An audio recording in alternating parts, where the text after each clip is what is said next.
जैसे अब ना भलाई चलता। ए राजा 4 दिन सबर करी, पहले जैसे अब ना भलाई चलता। तनी हटके सूती देहिया के दवाई चलता। जवन जही सैया ओही के दवाई चलता। तनिको न सैया ढीला हाई चलता। मान जाए ना, तनी हटके सूती देहिया के दवाई चलता।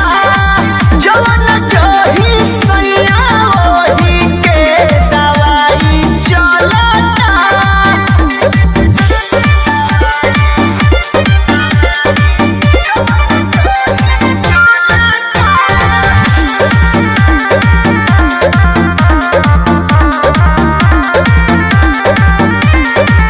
से जब रहे जकर देह से नायंगे जकर बानी को मजोरिया भी जानी डर में कहाँ जाए रे।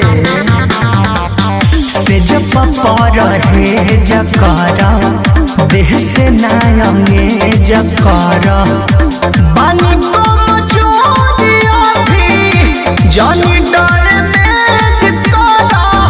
बात बुझता रे कमाई गलता।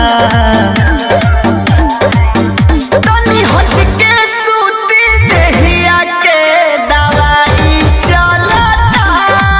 जवन जही सैया ओही के दवाई चलता। कपसूल खातनी राजा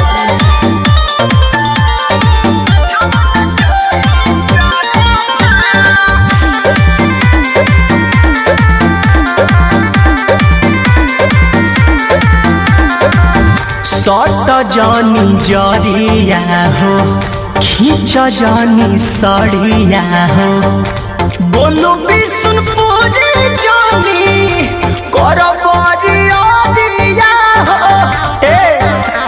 मान जा, सट जानी जरिया हो, खींच जानी सड़िया हो। बोलो बिशुनपुरी जानी सकती सोना मन में तहरा कथी पल।